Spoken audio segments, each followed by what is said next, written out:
Okay, guys, welcome back to Behind Closed Doors. I know we missed an episode, but that's okay because we're back today. Today's May 27th, I think. I don't know. May is going by really fast. We're almost in June. Taylor's in Florida, and Anand's taking his place at his desk.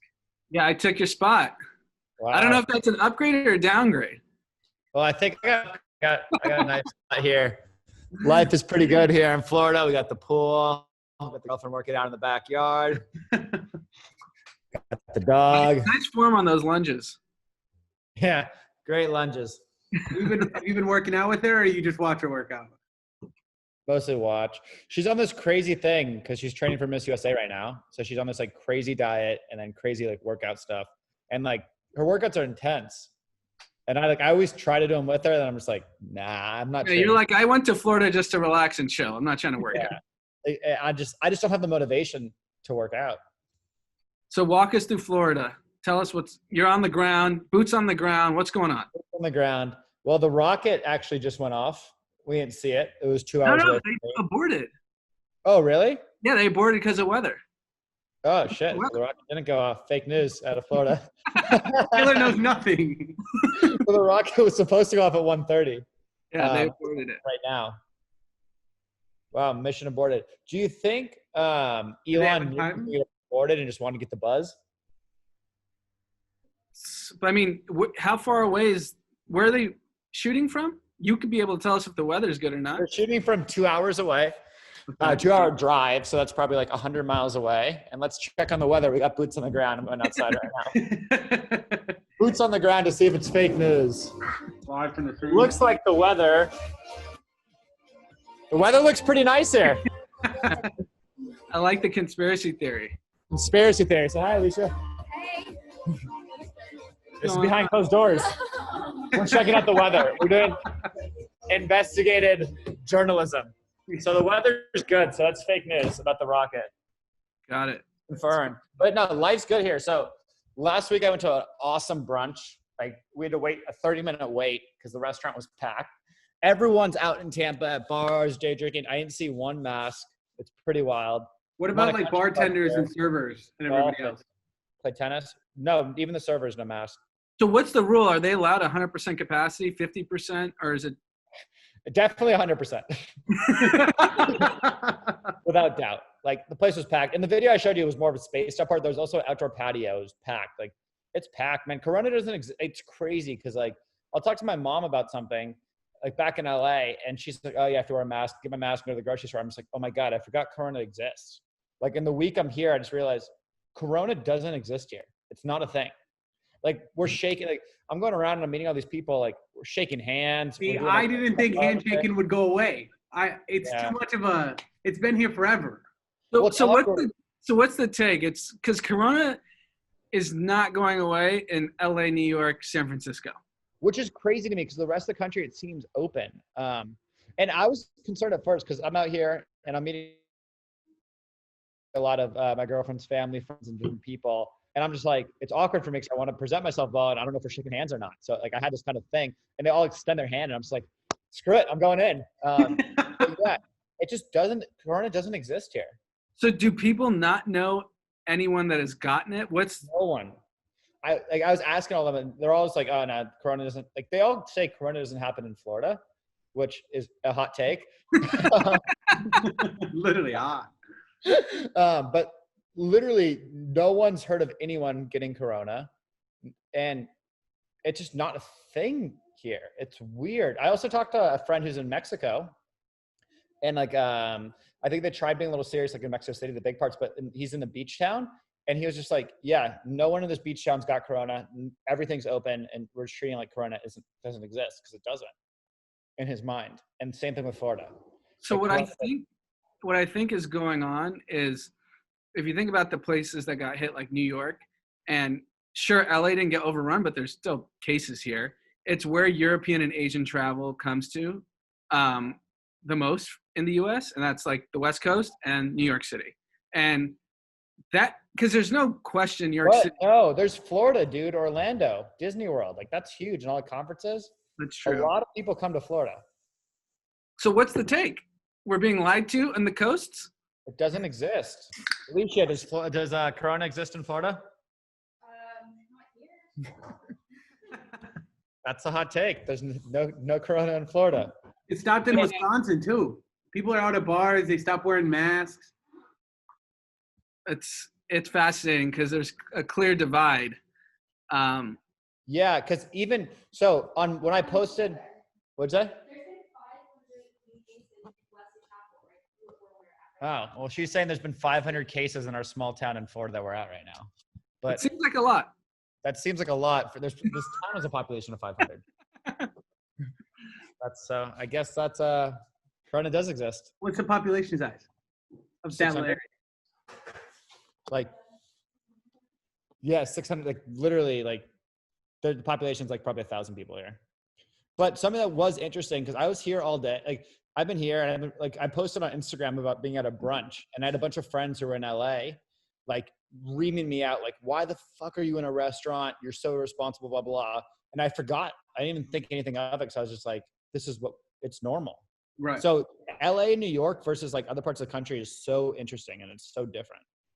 But what's fascinating is I think what your friends in LA are doing are way worse than what you're doing in Florida. Meaning you're going to brunch, which is somewhat regulated, outdoor spots, day drinking, whereas your friends are beer ponging indoor in closed environments and small. All over each other. Well, yeah, I beer ponged indoor right before I left LA.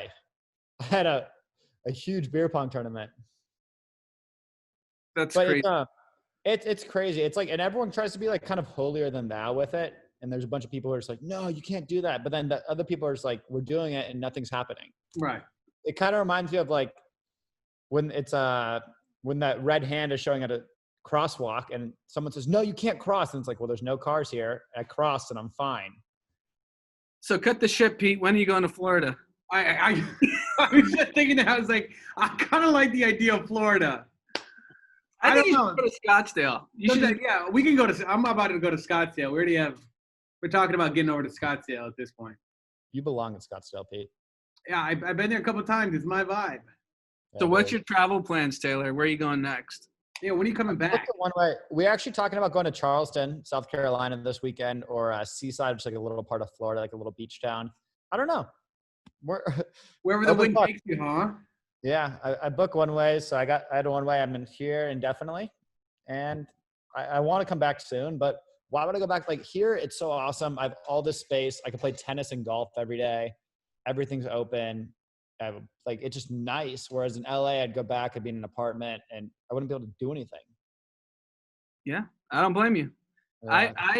I hear you and other young people, like, you guys should be doing these things because you're low risk and chances of dying are next to nothing, but you could still get it. Doesn't mean you're going to die. Yeah. And I think I've had like probably 3 or 4 friends who have gotten it, and there's like, yeah, it was just like getting sick, like Right. getting flu. Like, it wasn't that bad. Good. It's a great update. Well, Yeah. hey, What else? keep us in the loop on where you go. I guess we'll check back in next week.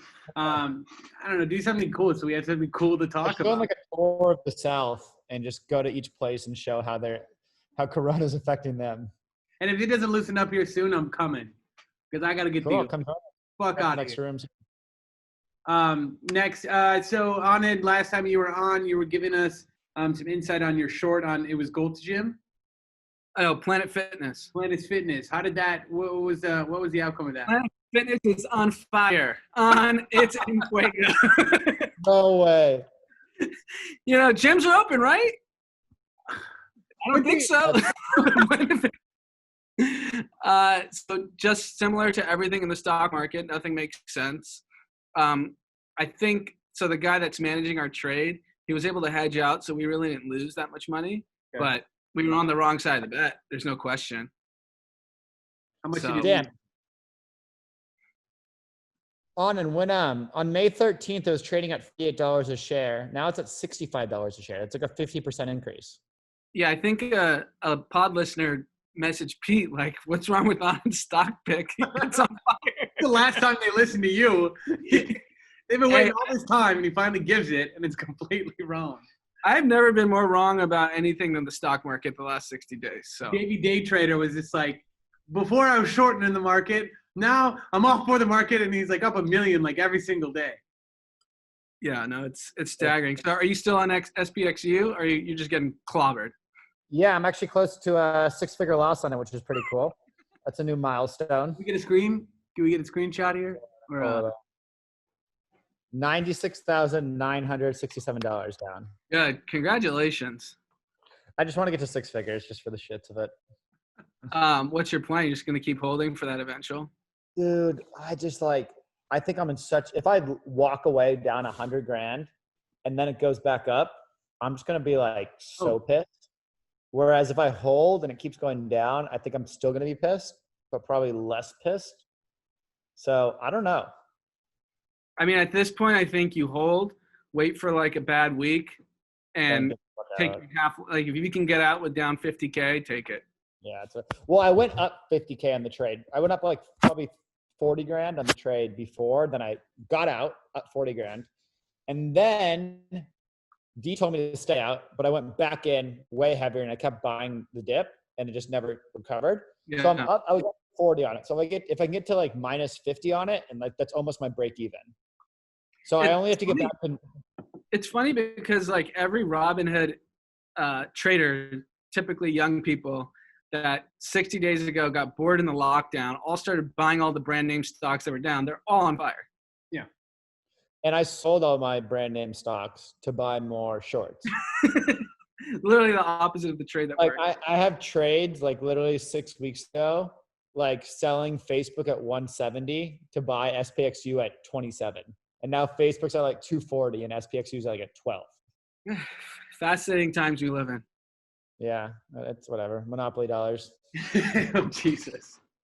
Other big news. I bought a car this weekend. Did you really? Yeah. I got sick of D's timeline of this minivan, and wow. I don't know when I'll let them come to me. So I said, fuck it. I'm going to buy it. You should have just like my Tesla. It's just sitting there. I'm not coming back. It was a little late for that now. What'd you get, Pete? An Audi. What kind? A4? A3, nice. I'm a big Audi fan. I had an Audi for 8 years. Wow. That's not a bad car, Pete. That's I thought you were gonna say like Honda Civic or Toyota Camry or something. I'd say to go for a little bit of an upgrade. So are you buying it or leasing it? Buying it. How would you come up with the thought process of buy versus lease? Cheapy or buying was just cheaper. I mean, prices had gone down a little bit. And then I really just didn't want to like lease a car. I don't know. I've always been told to buy cars. I felt more comfortable doing that. I don't know. What year? 2016. Okay. Yeah. I think that you did the right thing on a used car buying. You get a much better deal than, I mean, new cars you lease. You shouldn't buy typically. Of course, my idiot ass has bought the Tesla brand new and depreciated so much. Anna, what's your take on buying versus leasing? Do you buy or lease cars? I've only leased cars. The only time I bought a car was after my lease ended. The math made sense for me to buy it from the dealership. But I typically lease because I just don't want the liability, and I want to be able to get out in 3 years. Most cars don't start breaking down till like 4 or 5 years later. Your first few years, you don't really have any problems, so there's not much maintenance. So you're just paying your lease. You can get those like big sticker items that happen to your car, like your engine's fucked, something, years 4 and 5, and then you're out $5,000, you're out $6,000, and that's kind of how I think about it. I don't think there's, it's what you're more comfortable in, less risk on a lease because all you're on the hook for is the lease. You and D are all about leasing. You guys both lease your living situation. Yep. Cars. That's such an interesting. Until I met you guys, I never met anyone who was way more for leasing versus buying. So my thing in general, especially with buying real estate or houses to live in, it's just like I don't feel comfortable tying up that much capital because I think I'm better at investing it myself. Despite my Planet Fitness trade, I've done pretty good investing privately. The rest of your history speaks for itself. Yeah. If you expand the horizon past the last 60 days, it's paid off for me. I was actually looking at speaking of buying and leasing, buying a condo here in Florida. You really might. You love Florida. Well, there's a lot of benefits. If I could spend enough time here, I could get the tax benefits of it, which is pretty good. And then get a place here. It was like 130, and you can rent it out for like probably $2,000 a month. So you can make your money back eventually. So, for both of you guys, it's actually a really interesting time because I think things are going to open in LA, like restaurants, bars to some extent, but it's not going to have that like golden era feel that we had in Feb leading up to this. Like I thought LA was in this peak prime of like everything was popping. It was the place to be. Everyone that was relevant was here. So if LA doesn't come back to anywhere near 100%, which I don't think it will, because the politicians just won't allow it. Now it's just become political, regardless of the health risk until a vaccine. Why would a young person choose to live in LA if you don't have that magic? Because LA is about the magic. Yeah, so that's exactly all my friends who are not from LA. When their leases are up, like I have a couple of friends whose leases are up in this month and the past month, they're not renewing their lease and they're just going to like Aspen or they're going to like just random other places. Yep. And living there, and they're just like, I'm not going back to LA. Because why would you want to go to LA and be paying, a couple grand a month for it to be locked in a tiny little apartment, or you can go somewhere else in Nashville, Aspen, wherever, and go have a huge house for $2,000 a month and have all this space and have shit be open. True. Yeah, there's no FOMO from a social aspect if LA is going to be like this for a while. Right. Yeah, and it will be because LA and New York, they're so liberal that there's going to be so careful with reopening and everything. And even the people, it's not going to open. And, actually, I was going to talk about this on tomorrow's pod, but even the way Garcetti, the mayor of LA, is talking to the citizens of LA, he's condescending. He's like, Runyon Park's open. However, if I see it crowded, if I see trails too crowded and you guys don't follow, we will close it. Like, why are you threatening on a reopen? Get people excited. Yeah. Yeah, it's an interesting time. I think, short. I would short LA if I. But see, you got to think of it a little different. I think you short LA from a young person's perspective, but the rich New York guy is moving to LA. Yeah. Because he's going to get.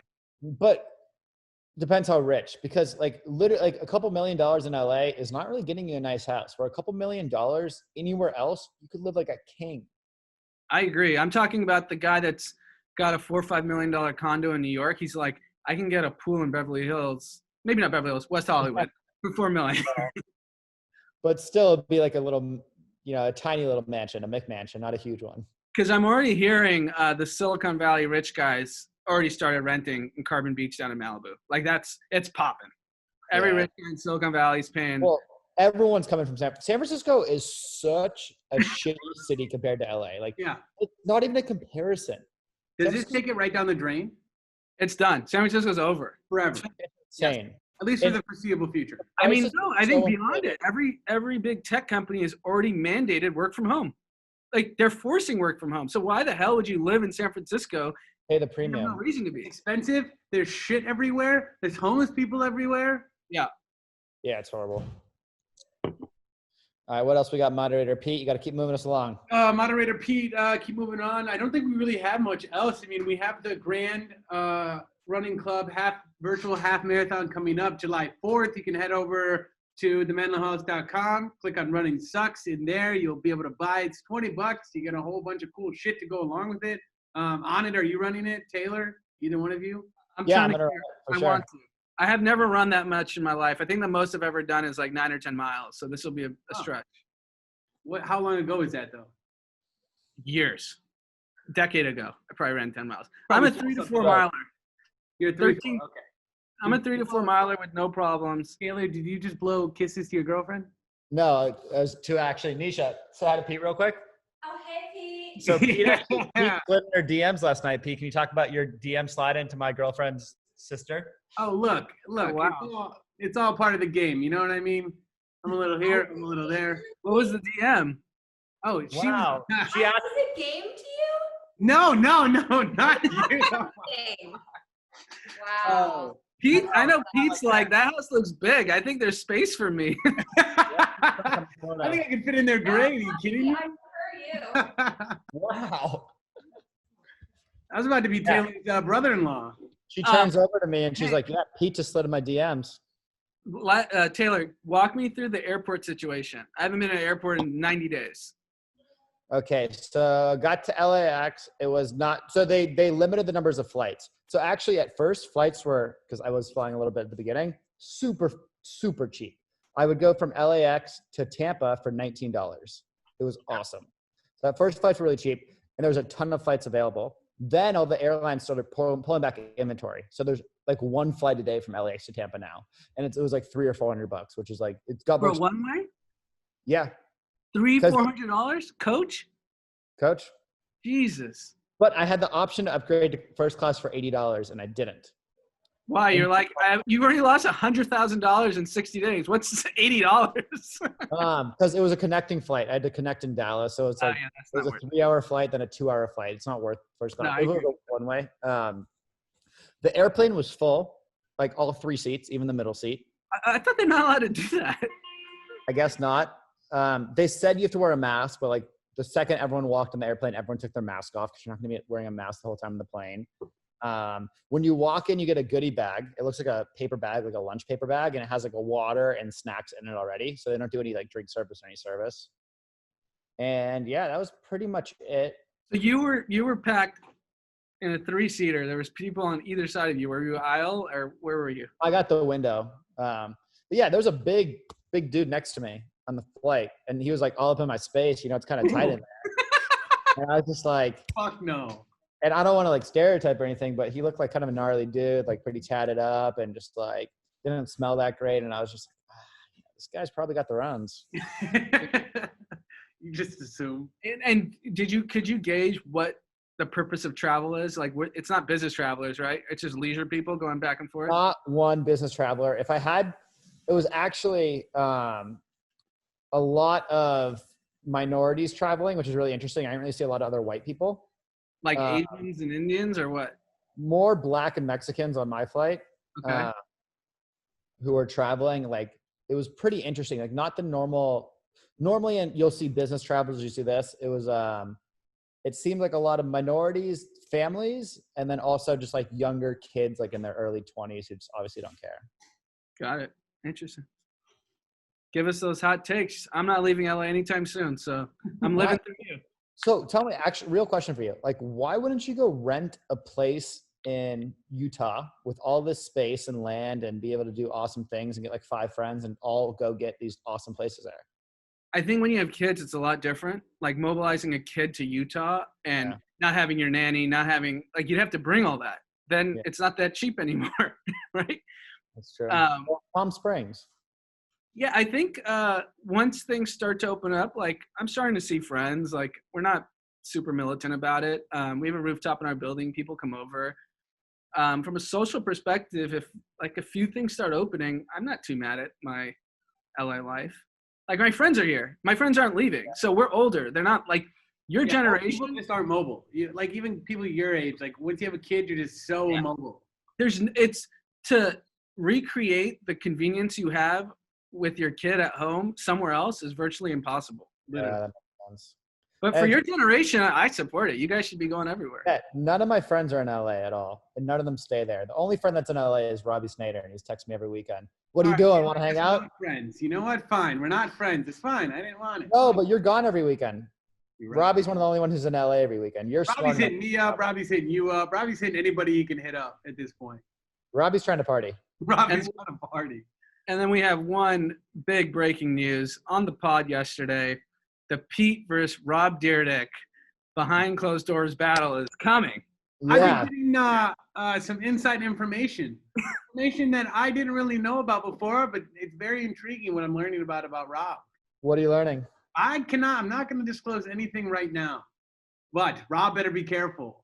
Oh, wow. He's threatening the TV mogul, Rob Dyrdek. That's all I'm saying. Wow. So you got some dirt on Rob? Some could say dirt.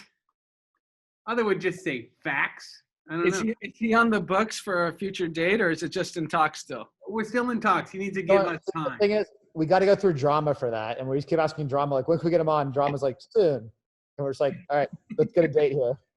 Why don't you just reply to his LinkedIn message and say, when are you coming on? Yes, I did. I got back to him on LinkedIn. He obviously didn't get back to me. I think he thinks I also thought he was scheming. So I just have to clear the air. Rob, if you're watching this, that was only Pete. I'm a big fan. Yeah, you're going to have to moderate the duel. I'm going to. What I didn't get through the whole podcast today yet. What you guys talk about on it? We just talked about at the end how Pete was getting real red and nervous when we're like, Rob's coming for you. Like, he's not going to hold any punches. And that was the whole talk this entire weekend in fucking Palm Springs. They're like, Rob's going to kill you. You know that. And I was like, I know Rob's going to kill me. And we were talking about how, you know that meme that's been going around for the last couple of years where everyone like is at that bar screaming and they just put something on the screen? Yeah. And that's going to be played at Wisconsin bars. And every time Rob Just says Rob something comes on. missing Pete, everyone's going to get crazy. Oh, that's so good. Oh, yes. I am. Pete, what's your strategy? I'm not giving my fucking secrets away. The second I do this, I promise you, Rob isn't watching this episode. no, he's going to get word of what I just said. Probably that. Yeah. So, that's enough. He's got enough on me. Pete's either going to be a hero in Wisconsin after Rob comes on or a complete joke. Buried 6 feet under the ground. No, Pete, look, even if you have nothing to lose, man, this is David and Goliath. So, like, even if you hold your own and he still gets some good ones, you get a couple shots on him, that's a win. I think you should just switch it and be the nice guy. And let him diss you. Oh, then I'm going to look like a giant pussy. There's no way. I mean, you could fall on the sword and just be like, roll over to him, but then you'll never live that down. And you'll always be a pussy to us. So it's up to you. You got to fight, man. Oh, yeah, I'm going to fight. I have to fight. Even if I make up shit, I'm going to Yeah, fight. you should toe the line. Little advice to you. Rob's a pretty powerful person. You're so I'm not going to piss a guy off. I just want him to say, okay, maybe this kid isn't that bad. I think you got to go just find some skeletons in his closet, see if there's anything out there, and do your research. I know some people out here. Interesting. Like nobody. Okay, that's it for us on Behind Closed Doors. Thank you to our sponsor, Costa Brava, as always, CostaBravaCocktails.com. Use group chat 10% off. Get it delivered right to your front door. No carb, no sugar, premium vodka drink. Anand's the biggest fan we have. Love it. The guy Love my asks Costa. me every single day. My midday Costa. Doesn't get any better than Midday Costa. Got in the cranberry. You've got in the lemon drop. That's it for us today on Behind Closed Doors. We'll be back next week.